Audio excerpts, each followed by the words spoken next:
Ngayon, tapos ko na siyang hiwain.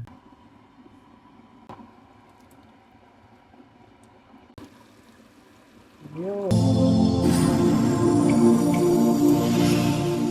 Hello, magandang araw na naman guys. Ito ngayon, plano ko, magluluto ako ngayon o maggagawa ako ng kilawin kambing, yung Ilocano recipe.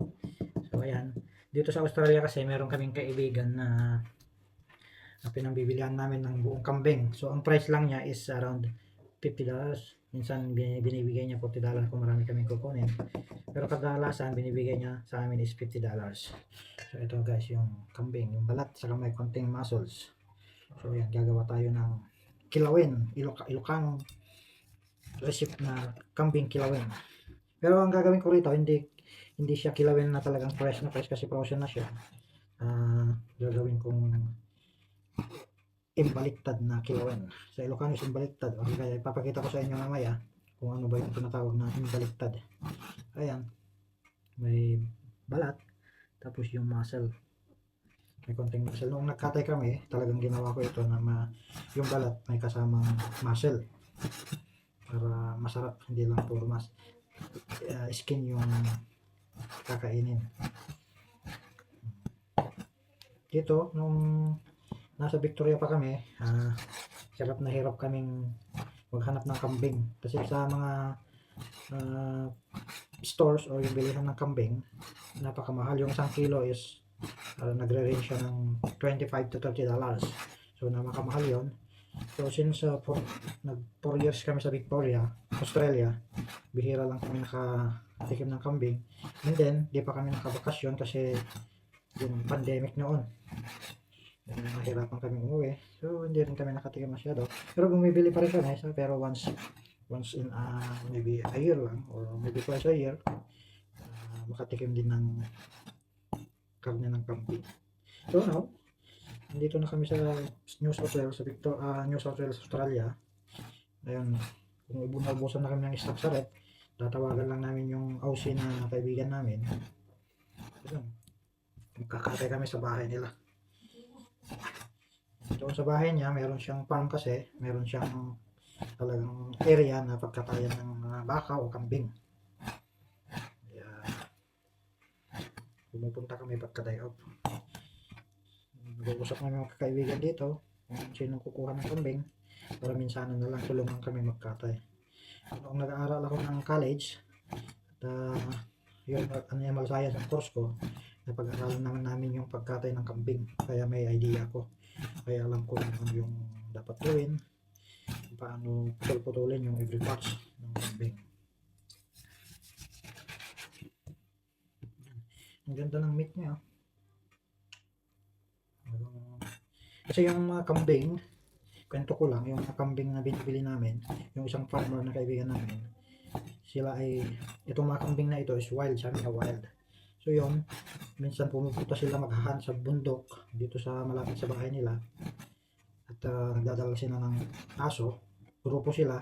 So pupunta sila doon, minsan daw sila makakasamba sila ng 100 na tumpok na kambing. So ang ginagawa nila, pinapahabol nila sa aso, tapos ilalagay sa may padak para makulong sila doon na nila huhuli yung mga kambing, tapos pagkati-atian nila, example 5 sila, so tig-20 sila, tapos yun bebenta nila, o minsan yung mga maliliit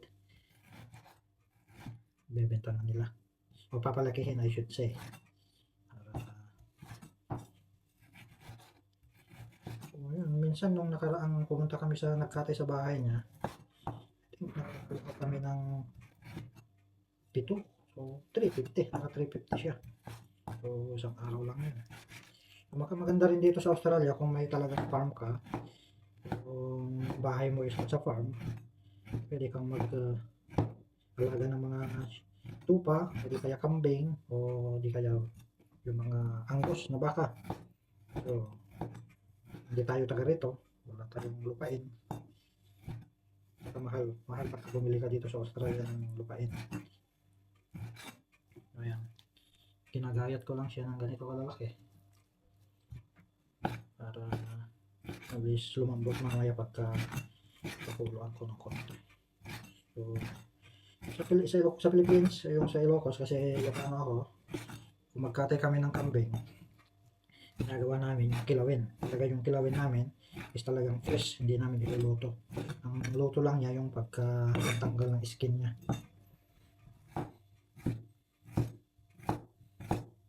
Medyo laking bundok tayo, kaya sanay tayo sa mga ganito. May mga laking bundok, magaling magluto ng exotic foods.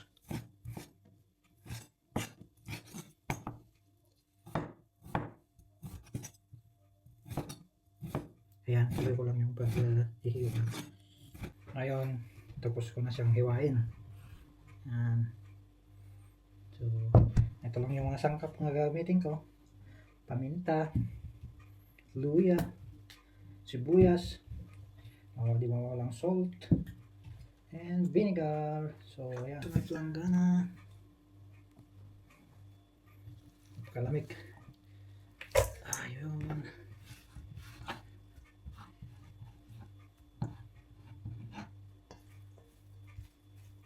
Hihiwain ko na yung luya natin.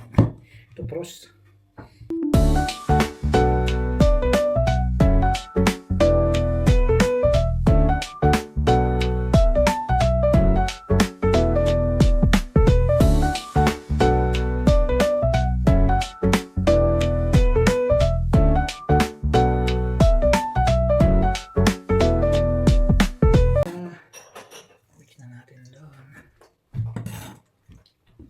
Sibuyas naman ang sunod.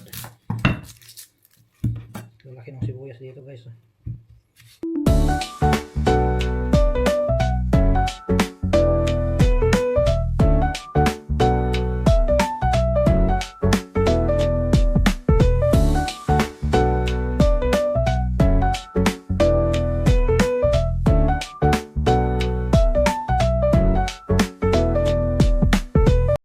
Ito ang ibig kong sabihin na kakain. Ayun, umiiyak na. Umiiyak na yung mata ko. Ito yung sakog na nakakaiyak. Ayun. Pagkata naman sa video no. Pagkata. Ayun, umiiyak na ako. Ayan guys. Na-mix ko na siya. Ayun naman.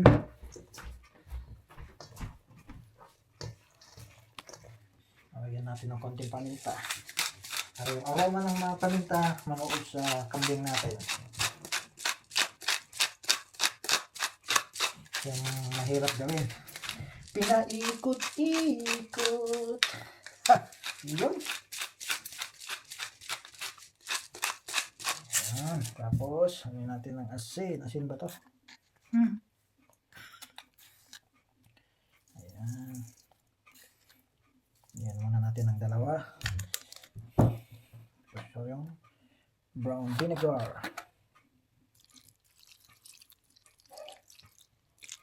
Ayan. Tapos naghugas na ako ng kamay ko. Ayun. Ramas-ramasan. Punada ng Ilocano. Yun ang sasabihin nila sa pagka-Ilocano. Lamas-lamasin mo daw para manuot yung lasa ng mga ingredients nyo.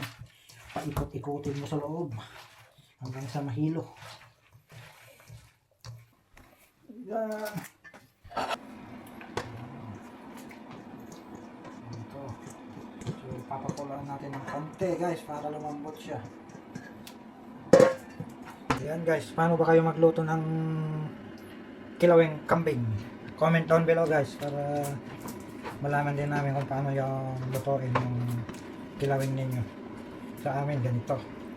Yung original na Ilocano kilawin, yung hindi niluluto.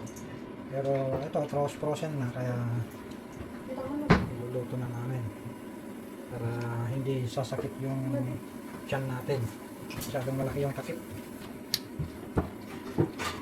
Yan, hintayin natin kumulo.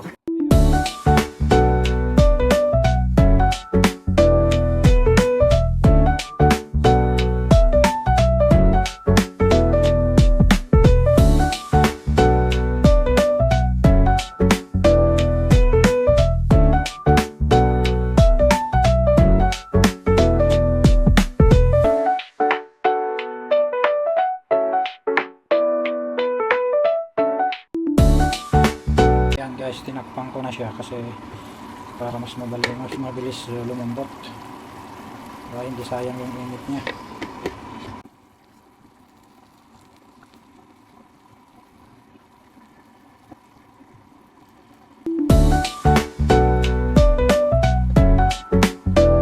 Konting hintay na lang. And then, kain na kami. Mas bumango pa. Lalagyan natin ng daon ng sili at sili para masarap ang kainan mamaya. Yan, kumukulo na siya. Lalagyan ko na ng sili. Yun. At ibabaw lang. Guys, in a few minutes. So, yan.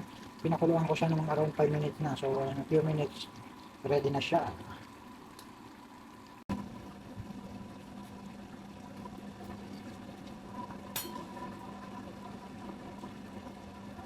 Good guys. Perfect. Ito na siya. So, titikman na natin. Yun. Sarap-sarap.